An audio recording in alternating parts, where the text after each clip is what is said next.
प्रायः ध्यान की अवस्था में रहते थे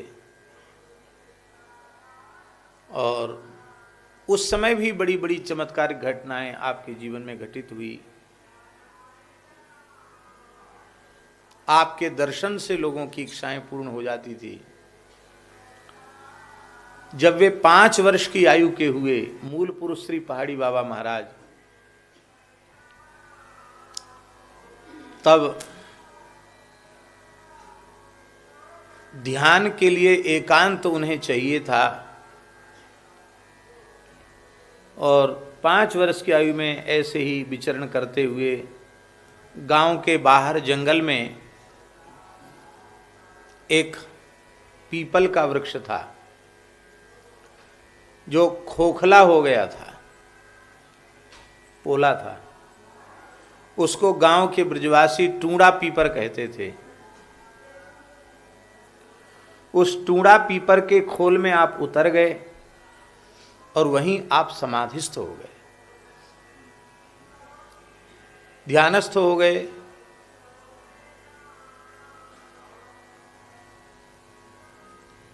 घर में खोज हुई, सबसे छोटे बालक थे, सबका स्नेह था, सबका प्रेम था। बहुत खोज हुई आपकी, लेकिन पूरे क्षेत्र में खोज लिया गया, कहीं मिले नहीं। 1 सप्ताह बाद जब आपके पिता निराश हो गए और ये समझ लिया गया कि बालक अब जीवित नहीं है, क्योंकि इतना छोटा बालक कहाँ जा सकता है, पूरा क्षेत्र खोज लिया गया। उस जमाने में जंगल खूब थे और जंगल में हिंसक जीव भी थे। ये भी आशंका व्यक्त की गई कि शायद कोई बालक का शरीर नहीं, कोई हिंसक जीव खा गया होगा। जंगल में क्यों, विरक्त स्वभाव के थे। 7 दिन बाद गैया चराने वाले ग्वारिया उधर गैया चराते जंगल में गए।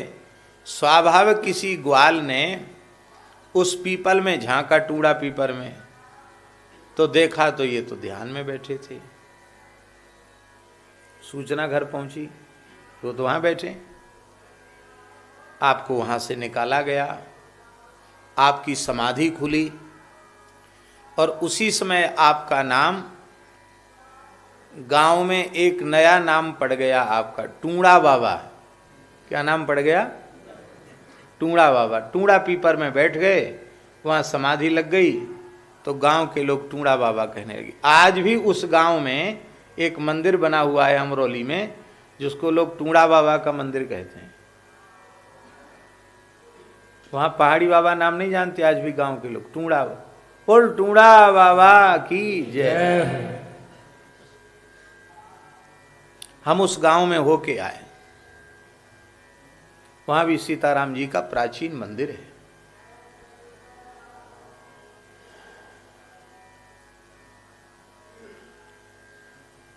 बाबा का नाम टूड़ा बाबा पड़ गया। बाबा घर में आ गए। ऐसे जो सिद्ध पुरुष होते हैं उनकी संसार में प्रवृत्ति तो होती नहीं। संसार में प्रवृत्ति आपकी थी ही नहीं बिल्कुल भी। प्रायः निरंतर श्री राम नाम का जप, एकांत सेवन और ध्यान की अवस्था में भी रहते थे। जब मात्र उनकी 10 वर्ष की अवस्था थी इन महापुरुष की, कितनी अवस्था? मात्र 10 वर्ष की अवस्था थी। उसी समय एक विलक्षण घटना घटी।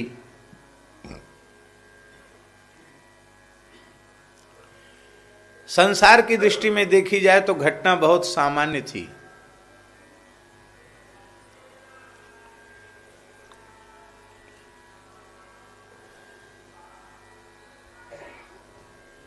आपके लिए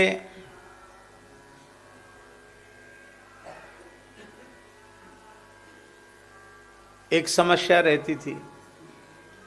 ये तो ध्यान में बैठे हैं, जब ध्यान से उठेंगे तब हठपूर्वक कुछ खिलाए पिलाया जाएगा।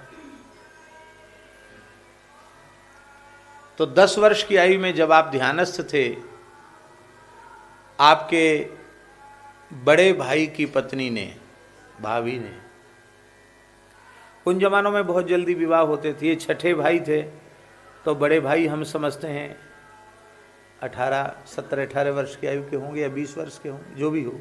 उनकी पत्नी थी बड़े भाई की। बड़े भाइयों का विवाह हो गया था, तो उनकी पत्नी ने इनको ध्यान से उठाया, थोड़ा झकझोर कर उठाया। तो आप तो ध्यान जनित सुख में थे, आपको विक्षेप हुआ, आप फिर से ध्यान में जाने लगे। तब उसने कहा, बड़े भाई की पत्नी ने, कैसे आंख मूंदे बैठे रहोगे तो कौन खवावेगो, रोटी कौन देगो। अब कछु व्यवहार का भी काम देखो। आंख मूंदे बैठे रहोगे तो ये कब तक रोटी खिलाएगा कोई आंख मूंदने पर। पहले भोजन कर लो फिर दूसरा काम करना, तुम्हारे लिए सब परेशान रहते हैं। आपने कहा कि अच्छा, हम तो यही समझते थे कि सब जीवों को रोटी भगवान देते हैं, राम जी देते हैं सबको रोटी, सबके दाता राम। लेकिन तुमने एक नई बात बता दी कि तुम्हें रोटी कौन खिलाएगा, तो अब रोटी खाएंगे ही नहीं। यदि मनुष्य रोटी खिलाता है तो अब किसी मनुष्य के द्वारा दी हुई रोटी खाना नहीं, अब राम जी के द्वारा दिया हुआ ही ग्रहण करेंगे।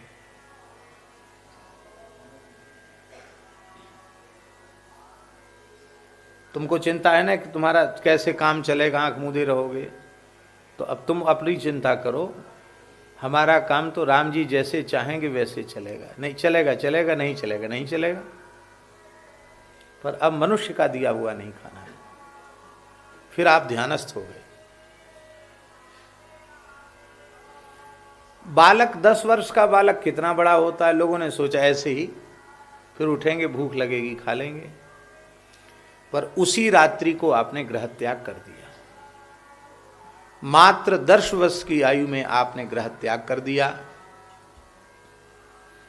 और उस गांव से विचरते विचरते आप कितने समय तक विचरे, कहाँ पहुँचे ये तो अज्ञात है, लेकिन विचरते विचरते घूमते घूमते आप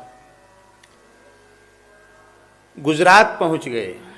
गुजरात में डाकोर जी एक जगह है जहाँ श्री रणछोड़ राय प्रभु विराजमान हैं।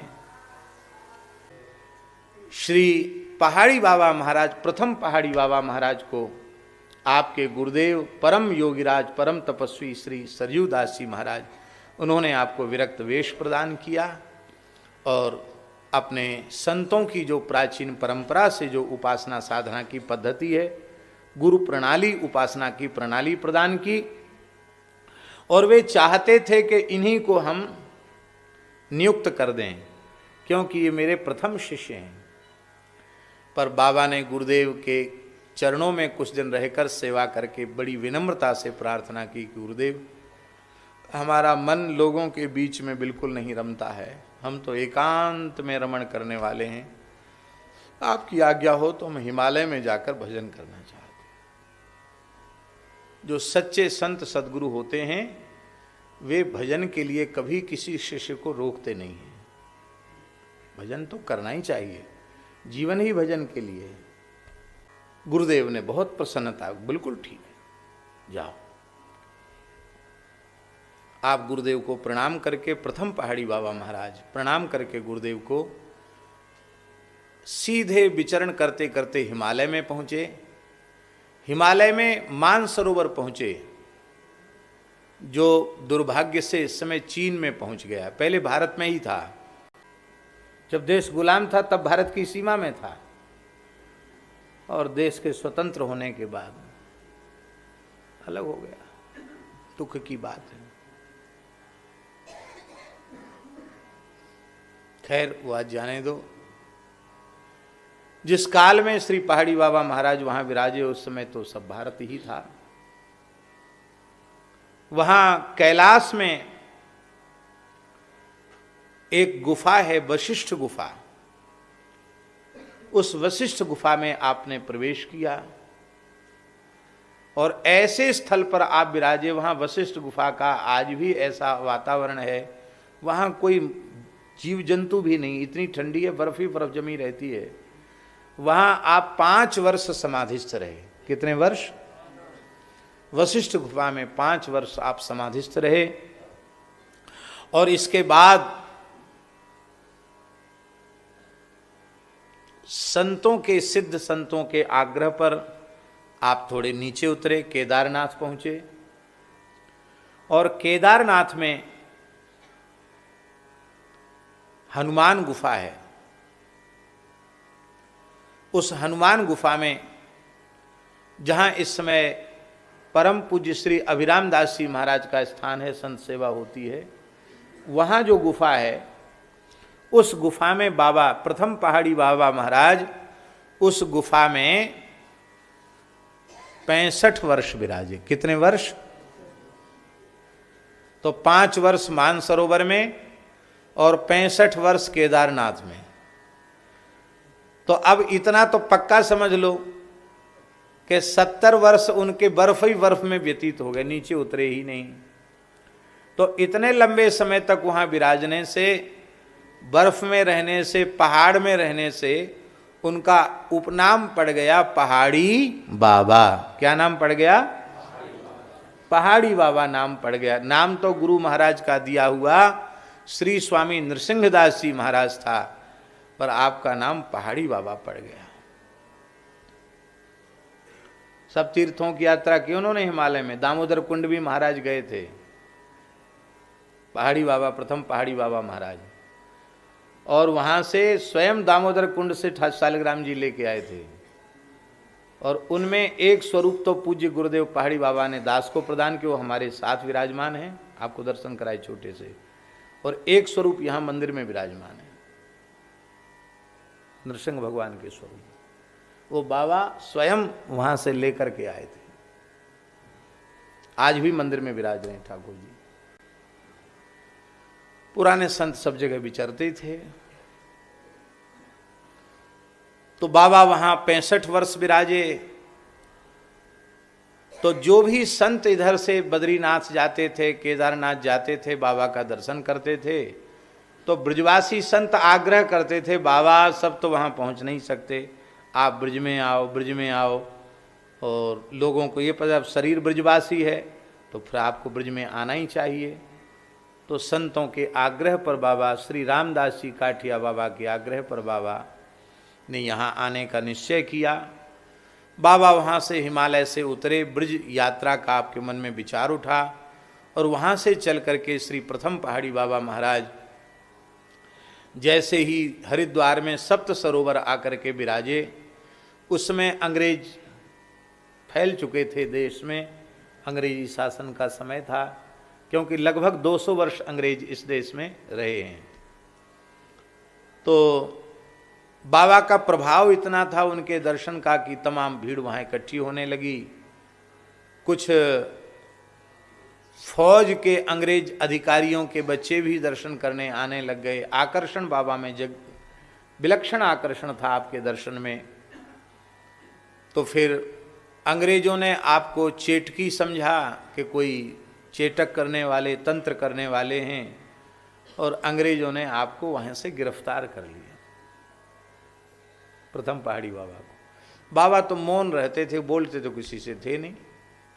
जय श्री राम जी की इच्छा, फौज की गाड़ी में बिठाकर उनको आगरा ले आए, और आगरा में उनको कारागार में पहुंचा दिया। बाबा वहां पहुंचे और कारागार में भी एक वृक्ष के नीचे, नीम के नीचे आप बैठ गए। संकल्प सिद्ध पुरुष थे, वहीं आपने लकड़ी इकट्ठी करके संकल्प से ही अग्नि को प्रकट कर दिया, वहीं आप ध्यानस्थ हो गए। सिद्ध पुरुष थे। जब वहां ध्यानस्थ हो गए तो पहले तो लोगों का ध्यान नहीं गया, लेकिन बाद में हुआ कि वो अग्नि खुले आकाश के नीचे, ना द्वारा ईंधन डाला जा रहा है और ठंडी गर्मी बरसात का कोई प्रभाव नहीं, अग्नि चैतन्य है, धूना चैतन्य है, अग्नि जल रही है। तो आओ भगवान, आओ विराजो। ओ भैया वहीं वहीं बैठ जा, वहीं बैठ।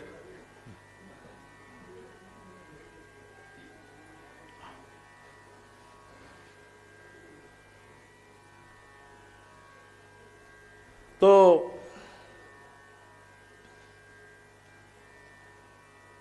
बाबा बैठ गए, अग्नि अपने आप चैतन्य है। महीनों आप समाधि में बैठे रहे, हो सकता है 6-7 महीने समाधि में बैठे रहे। उनके लिए तो कोई बड़ी बात नहीं थी समाधि में अखंड बैठना। अंग्रेजों का शासन हिल गया कि अरे कोई सिद्ध फकीर है भैया, अपराध हो गया। तब अंग्रेज अधिकारी आया, क्षमा मांगी, बाबा से कहा हम आपको मुक्त करते हैं, आप यहाँ से पधारिए, अपराध क्षमा करो, हमें भी कुछ आशीर्वाद दो। उसके कोई संतान नहीं थी, बाबा तो किसी कुछ कहते नहीं थे, भगवान की इच्छा, उसे संतान हुई तो उसने समझा बाबा की कृपा से ही हुई। तब अंग्रेज आपको कलकत्ता ले गए। देखो कैसी विचित्र चरित्र है बाबा का। फौज की गाड़ी में बिठा के अंग्रेज उनको, कुछ समय कलकत्ते में केंद्र था अंग्रेजों का, कलकत्ते में ले गए। विक्टोरिया एक जगह है, वहाँ बाबा को रखा। विक्टोरिया है कलकत्ता में। बाबा बने हुए मकान में नहीं जाते थे, या तो गुफा में या वृक्ष के नीचे, झोपड़ी में भी नहीं जाते थे, मनुष्य के द्वारा निर्मित जगह में नहीं जाते थे, या वृक्ष के नीचे या प्राकृतिक पर्वत की गुफा में। वो ऐसी छाया में बाबा ने जाते नहीं थे। शरीर पर कोई कपड़ा भी धारण नहीं करते थे। बाबा वहां विक्टोरिया में विराजे और वहां से बाबा फिर विचरने लगे।